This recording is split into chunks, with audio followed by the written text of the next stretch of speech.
أن تؤدوا الأمانات إلى أهلها. وقال النبي صلى الله عليه وسلم: لا إيمان لمن لا أمانة له، أو كما قال عليه الصلاة والسلام. اللهم صل على محمد وعلى آل محمد كما صليت على إبراهيم وعلى آل إبراهيم إنك حميد مجيد. اللهم بارك على محمد وعلى آل محمد كما باركت على إبراهيم وعلى آل إبراهيم إنك حميد مجيد. মারকাজুত তাকওয়া পাঁচতলা মাদ্রাসা ও এলাকাবাসীর উদ্যোগে আয়োজিত হাফেজ ছাত্রদের দস্তারবন্দি উপলক্ষে আয়োজিত মহতি মাহফিলের মোহতারাম সভাপতি, উপস্থিত হাজরাত, বুজুর্গ, উলামায়ে কেরাম, সম্মুখপানে সমবেত দিন প্রিয়, ইসলাম প্রিয়, দিনদার ইমানদার মুমিন মুসলমান ভাইয়েরা, পর্দার আড়াল থেকে আলোচনায় শামিল মা বোনেরা, বিশ্বজগতের মালিক, বিশ্ব প্রতিপালকের বিশ্ব দরবারে কালিমাতুর শকর, যে মহান রব্বুল আলামিন অত্যন্ত দয়া করে, মায়া করে, ভালোবেসে রহমতি বরকতি জান্নাতের টুকরা বাগানে উম্মতের আলেমদের সোহবতে আল্লাহ তাআলা আমাদের আসার বসার তৌফিক দান করেছেন। কালিমাতুর শকর পড়ি, শুকরিয়া আদায় করি, বলি আলহামদুলিল্লাহ। মাদ্রাসার মাহফিল এলাকাবাসীর জন্য এটা একটা নিয়ামত। প্রতিটা মাদ্রাসা মহল্লার জন্য অনেক বড় আজিম ও শান নিয়ামত। মুসলিম মহল্লায় ইসলামী শিক্ষা, এটা আল্লাহর নিয়ামত। মাদ্রাসা ছোট ছোট বাচ্চাদের ঈমান আমলের হিফাজত করে। হেফাজতে আওলাদে মুসলিমিন, মুসলমানদের সন্তানদেরকে রক্ষণাবেক্ষণ করা, এটা মুসলিম সমাজের মুসলমানদের একটা জিম্মাদারি, দায়িত্ব। এই দায়িত্ব জমিনে মাদারিসগুলো আদায় করে যায়। মাদারিসগুলো মুসলিম সমাজের ছোট ছোট মাসুম বাচ্চাদেরকে ঈমান শিখায়, ইসলাম শিখায়, দিন শিখায়। এই শিক্ষার থেকে যদি দূরে সরে যায়, তাহলে এই ছেলে, এই তোমরা কি বয়ান শুনতে বসছো ঠান্ডায় নাকি কথা কইতে? বয়ান শোনো। হ্যাঁ, তা এই বাচ্চাগুলা ওরা যদি দিন না শিখে, তো দিনদার যদি না হয়, তাইলে জাগতিক শিক্ষার দ্বারায় শিক্ষিত হয় দুনিয়ার ভোগ বিলাস, এগুলো ভোগবিলাসী জীবন কেমনে আরামদায়ক করা যায় এটা বুঝে, কিন্তু দিন না শিখলে আখেরাত হিফাজত করা ভুলে যায়। এ কারণে প্রতিটা মুসলিম ঘরের প্রতিটা বাচ্চাকে দিন শিক্ষা দেওয়া, এটা তো মুসলিম সমাজের মুসলমানদের জিম্মাদারি, দায়িত্ব। আর এই জিম্মাদারি খোদার শকর, আল্লাহর মেহেরবানি, এই জিম্মাদারিটা এদেশের স্কুল, কলেজ, ইউনিভার্সিটি থেকে আদায় হয় না। এদেশের স্কুল, কলেজ, ইউনিভার্সিটিগুলো আমাদের সন্তানদের ইমানের দেখভাল এখন আর করে না। দীর্ঘদিন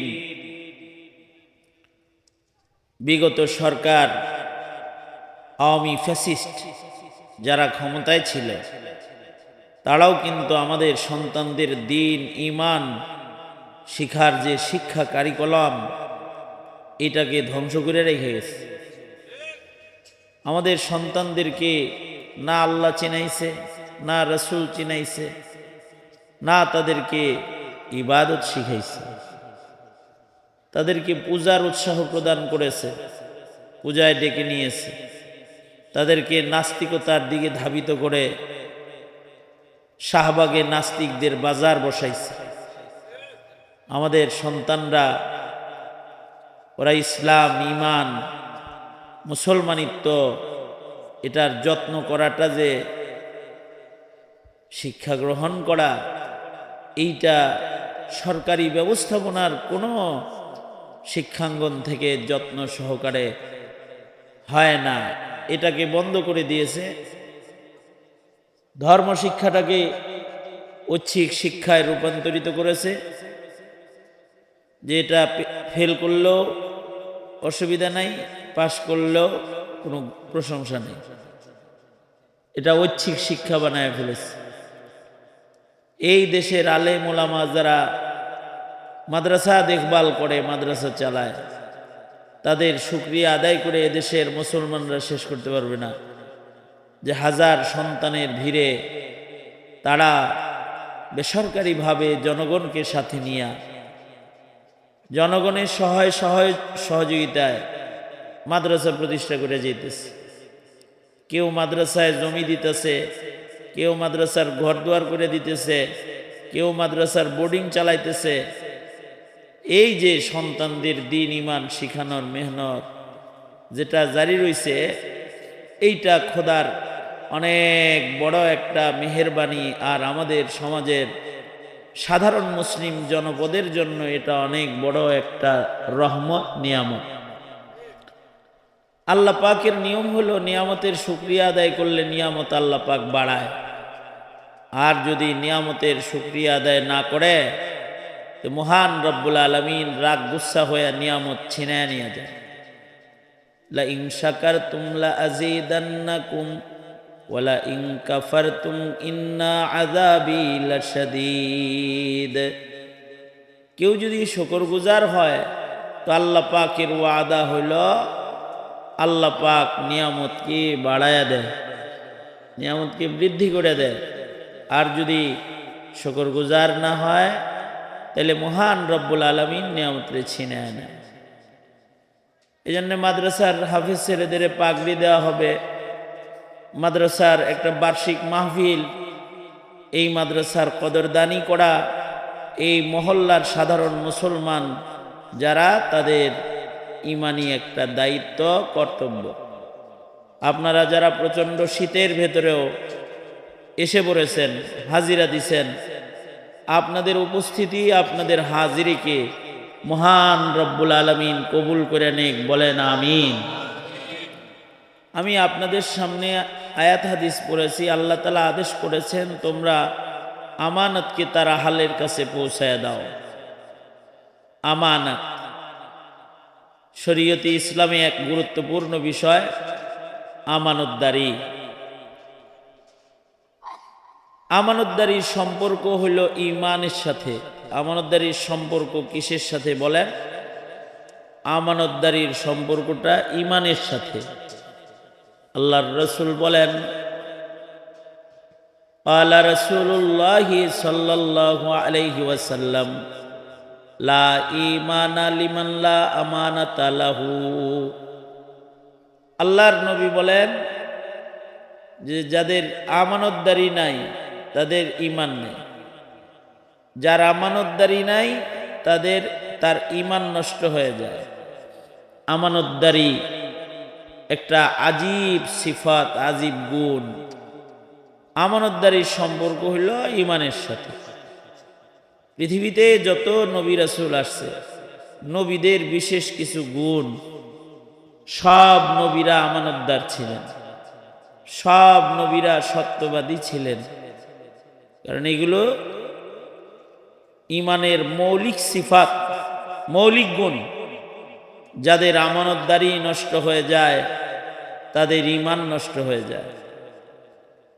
আমানত কাকে বলে? আমানত বলা হয় ওই জিনিসকে আমানত বলা হয় হলো যে যে জিনিসটা আমার দখলে কিন্তু আমি এটার মালিক না, এটা আমার কাছে আমানত। আমাদের জীবনে কিছু কিছু জিনিস আছে যেগুলো আমরা আমাদের মালিকানায় নাই কিন্তু আমাদের দখলে, এটার নাম কি?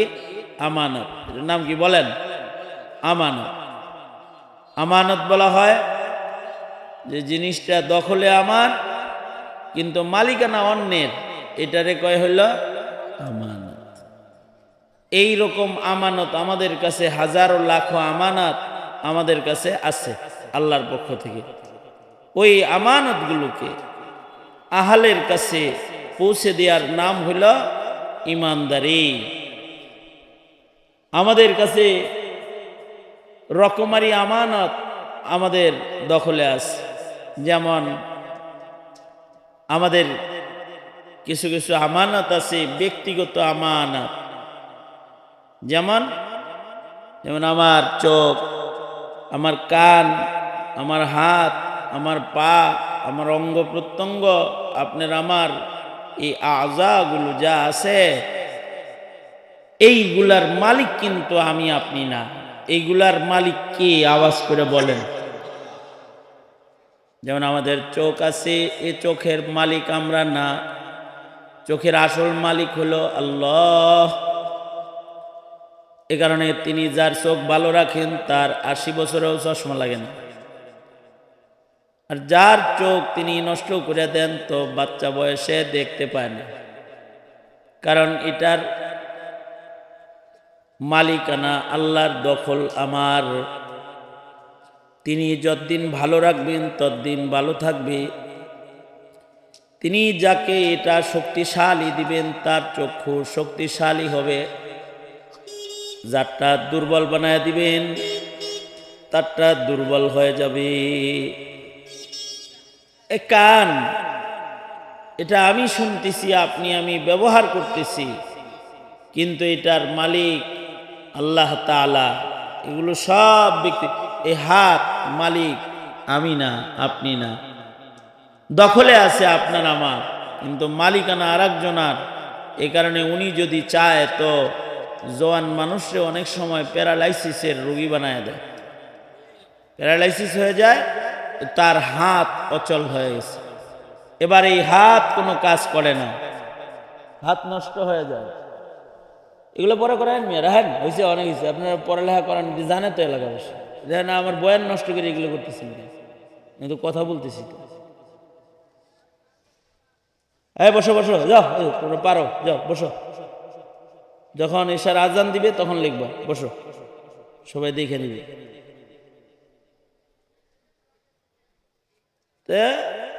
এইগুলা হলো আমানত। এই আমানত গুলা, এটার হেফাজতের নাম হলো ঈমান। যেহেতু চোখ আমার না, চোখ আর একজনার, দখলে আমার, তাই আমার যা মনে চায় তা চোখ দিয়ে আমি করতে পারবো না, এটার নাম হলো আমানতদারি। আর যদি আল্লাহর দেয়া চোখের এ আমানতের খেয়ানত আমি করি, তিনি যা অপছন্দ করেন তা যদি আমি গোপনেও আমার চোখের দ্বারায় সম্পাদন করি, আপনার চোখের দ্বারায় সম্পাদিত হয়ে যায়, তো এটা কেউ জানবে না, কিন্তু যার জিনিস সে কিন্তু জেনে ফেলবেন। আল্লাহ বলেন ওয়ায়ালামু খাইনাতাল আয়ুন। এই তুমি যে চোখের খেয়ানত করতেছ, এটা কিন্তু আর চোখেও যদি কোনো খেয়ানত করো যেটা কেউ দেখে নাই, কালা চশমা পরে খেয়ানত করছো, কেউ দেখে নাই। আমি আমার পরিচিত এক মোবাইল দোকানে গেছি, তো আমার মোবাইলটা নিয়ে সে একটা গ্লাস লাগাইছে, গ্লাস লাগাই কয় হুজুর একটা জিনিস লাগাইয়া দিছি, প্রাইভেসি আছে। এটা হলো আমনেরটা আপনি দেখবেন আর একজন দেখবেন।